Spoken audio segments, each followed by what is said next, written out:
आज माननीय मुख्यमंत्री जी ने 11 बजे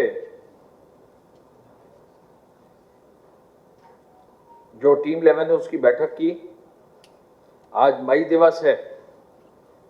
इस क्रम में सर्वप्रथम जो प्रदेश के श्रमिक हैं उनके कल्याण के लिए जो योजनाएं हैं उनके बारे में उन्होंने समीक्षा की और जो कोविड-19 के कारण बाधित गतिविधियां हैं आर्थिक, उनके संदर्भ में श्रमिकों और कामगारों के हितार्थ राज्य सरकार जो अनेक कदम उठाने हैं उन पर जो है आज विस्तृत रूप से सर्वप्रथम मुख्यमंत्री जी ने चर्चा की।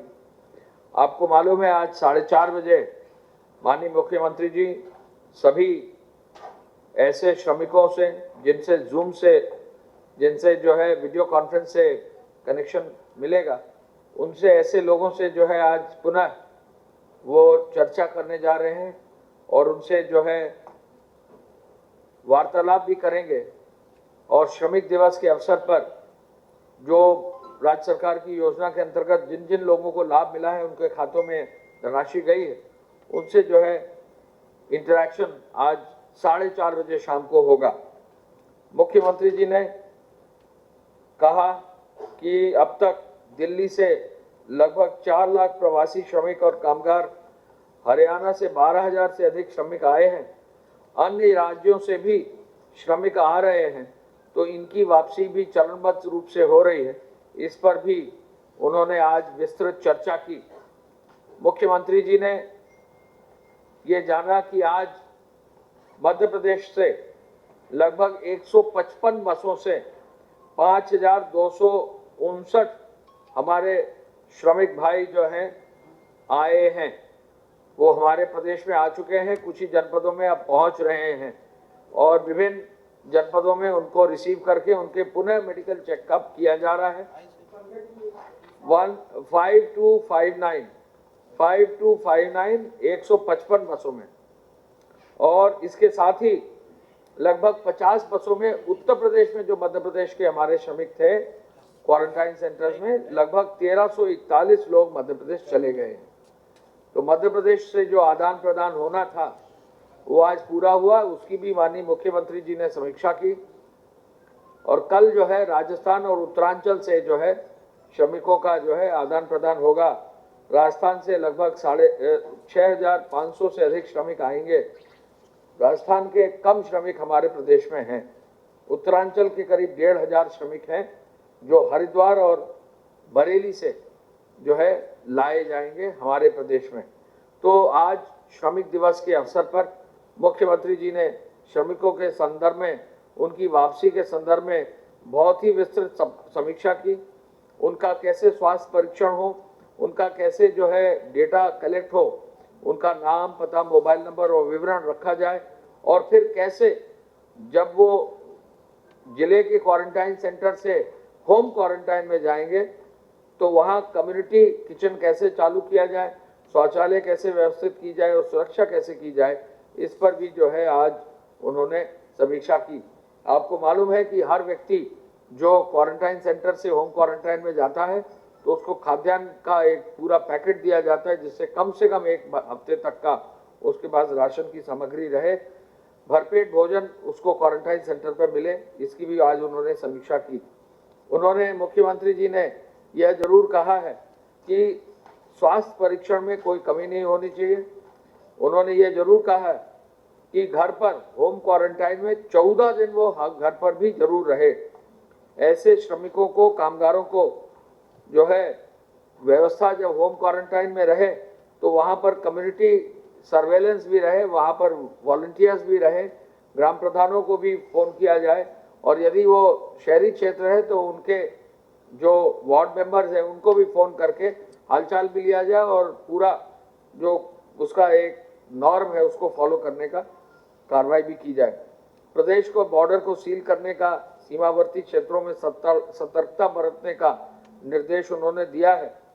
मुख्यमंत्री हेल्पलाइन से ग्राम प्रधानों और नगरों के पार्षदों को मैंने आपको बताया कि उनको, लोगों को ये भी क्षेत्र में बताया जाए कि यदि कोई चोरी छुपे आ गया है या बिना बताए आ गया है तो ऐसे लोगों की सूचना जरूर दे दी जाए, जिससे कि इनका हेल्थ चेकअप अवश्य हो जाए। ऐसे लोगों की जो चोरी छुपे आ जाते हैं या बिना बताए आ जाते हैं, कोरोना कैरियर की होने की संभावना भी रहती है। तो गांव के हर व्यक्ति को सतर्क रहना चाहिए, गांव के प्रधान और उनके सदस्यों को सतर्क रहना चाहिए कि गांव में कहीं भी अगर बाहर से व्यक्ति आ रहा है और बिना बता के आ रहा है तो उसकी सूचना जरूर दें, उसका स्वास्थ्य परीक्षण जरूर हो। मुख्यमंत्री जी ने मरीजों की स्थिति को देखते हुए L1, L2, L3 कोविड चिकित्सालयों में उपचार के लिए जो भर्ती किए जा रहे हैं, इमरजेंसी के सेवाओं के लिए भी व्यवस्था का उन्होंने निर्देश दिया। टेलीमेडिसिन पर उन्होंने टेली कंसल्टेंसी पर पुनः बल दिया और ये कहा कि टेली कंसल्टेंसी के माध्यम से चिकित्सीय परामर्श जो दिया जाता है वो सरकारी और निजी चिकित्सकों को जो है देने की सुविधा हो, इसके लिए समाचार पत्रों में इसकी सूची जाए। पूल टेस्टिंग का लाभ मिला है, प्रमुख सचिव स्वास्थ्य आपको बताएंगे। पूल टेस्टिंग का काफी लाभ मिला है। एक बार में कम से कम ये पता लग जाता है कि कौन कौन से पूल में कौन कौन लोग संक्रमित नहीं है। तो भारी संख्या में जो संक्रमित नहीं लोग हैं उनको बाहर जो है पूल टेस्टिंग में करके निश्चिंतता एक आ जाती और जो लोग संक्रमित है वो फिर निर्धारित हो जाता है। तो ऐसे में पूल टेस्टिंग को और मजबूत करने के लिए और गुणवत्तापरक टेस्टिंग और किट्स को और वैश्विक स्तर पर जो टेक्नोलॉजी उसको अडॉप्ट करने के लिए मुख्यमंत्री जी ने कहा कि लखनऊ स्थित CDRI, IITR एवं BSEP IP से टेस्टिंग के कार्य कराने के लिए माइक्रोबायोलॉजिस्ट और अन्य मानव संसाधन की व्यवस्था कराई जाए और शनिवार से इस टेस्टिंग को प्रारंभ किया जाए। मुख्यमंत्री जी ने L1, L2, L3 अस्पतालों में और क्षमता वृद्धि का निर्देश तो आपको दिया ही है, लेकिन private engineering college, dental college, nursing college में आवश्यकता अनुसार अगर जरूरत पड़े तो L1 और L2 चिकित्सालय स्थापित हो, इसका भी निर्देश उन्होंने दिया है। आगरा और कानपुर में अतिरिक्त प्रशासनिक व्यवस्था और डेडिकेटेड मेडिकल टीम भेजने का भी निर्देश उन्होंने आज दिया है और वरिष्ठ अधिकारी और वरिष्ठ चिकित्सा के अधिकारी आगरा और लखनऊ पुनः नए सिरे से भेजने का उन्होंने दिया है। उन्होंने आगरा और कानपुर नगर, उन्होंने ये भी कहा कि हम कोरोना के संक्रमण से बचने के लिए मेडिकल इन्फेक्शन को हमें हर हालत में रोकना होगा। इमरजेंसी सेवा में भी PPE और किट्स और मास्क और बाकी आवश्यक उपकरणों का उपयोग हो, ये निर्देश उन्होंने पुनः दोहराया है। मास्टर ट्रेनर भी नियुक्त करने का उन्होंने आदेश दिया है और ये भी कहा है कि रोडवेज की बसों के चालकों और उनके मास्क और ग्लव्स उपलब्ध कराने का भी निर्देश उन्होंने दिया है। उन्होंने ये भी निर्देश दिया है कि नोडल अधिकारी जो है फोन पर उपलब्ध रहें, लोगों की दिक्कतों को सुने और समाधान करें। मंडियों में सोशल डिस्टेंसिंग को भीड़ न एकत्र हो, इसका भी निर्देश उन्होंने दिया है। उन्होंने कहा है डिजिटल बैंकिंग को और प्रोत्साहित करें और मुझे बताकर खुशी है कि डिजिटल बैंकिंग में जो है बहुत अच्छा कार्य अब हो रहा है और पोस्टल डिपार्टमेंट जो पेमेंट गांव में कर रहा है, सबसे ज़्यादा पेमेंट उत्तर प्रदेश में हमारे यहाँ हुआ है। पूरे देश में पोस्टल डिपार्टमेंट में सबसे ज़्यादा पेमेंट उत्तर प्रदेश में हुआ है। अभी तक कुल संक्रमण के प्रकरण 2281 ये प्रदेश के 63 जनपदों से आए हैं। 2281 इनमें से जो एक्टिव इन्फेक्शन के केसेस हैं वो 1685 2281। अभी तक 555 लोग पूर्णतः उपचारित होकर डिस्चार्ज किए जा चुके हैं। 41 लोगों की प्रदेश में कोरोना वायरस के संक्रमण से दुर्भाग्यपूर्ण मृत्यु हुई है। कल प्रयोगशालाओं में 4177 सैंपल्स की टेस्टिंग की गई और प्रयोगशालाओं में कल 3740 नए सैंपल्स भेजे गए। पूल टेस्टिंग लगातार प्रदेश में हो रही है। आप जानते हैं कि पूल टेस्टिंग प्रारंभ करने वाला उत्तर प्रदेश पहला राज्य था। अभी तक कल जो टेस्टिंग हुई पूल में 349 पूल लगाए गए, जिसमें 1649 सैंपल 1649 सैंपल्स पूल में लगाए गए टेस्टिंग के लिए। इनमें से 349 में से 8 पूल पॉजिटिव पाए गए और 341 पूल्स नेगेटिव पाए गए।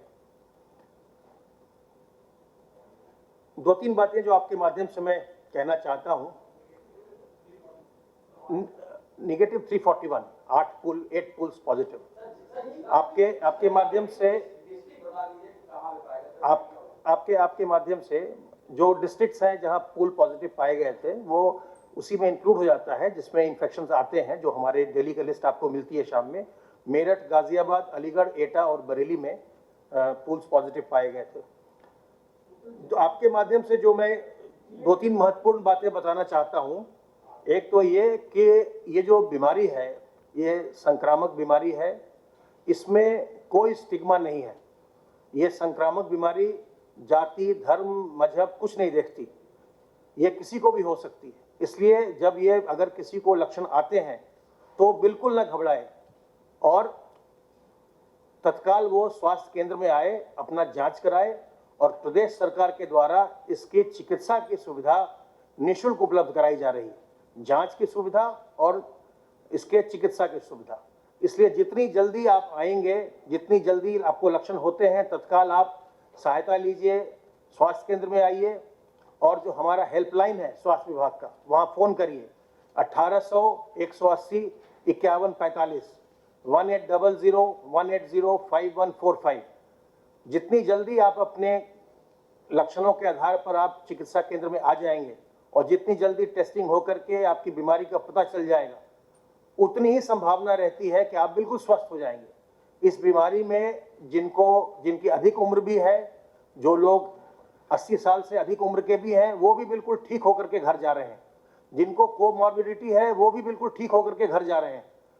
परेशानी उनके साथ हो रही है जो बिल्कुल आखिरी समय में आ रहे हैं, जो बिल्कुल अपने रोग पर ध्यान नहीं दे रहे हैं और जब बिल्कुल तबीयत खराब हो जा रही है और तब वो अस्पताल आ रहे हैं तो परेशानी हो रही है। जैसे ही लक्षण लगें तत्काल इसमें आना चाहिए। और आपके माध्यम से मैं सभी से अनुरोध करना चाहूँगा, सभी लोगों से, कि अगर आपके इर्द गिर्द किसी को अगर ऐसे लक्षण आते हैं उसको बताइए और उसके साथ बिल्कुल सामान्य व्यवहार करें। किसी प्रकार का ना आपको उससे डरना है, ना आपको उसको किसी हीन दृष्टि से देखना है। ये बीमारी किसी को भी हो सकती है।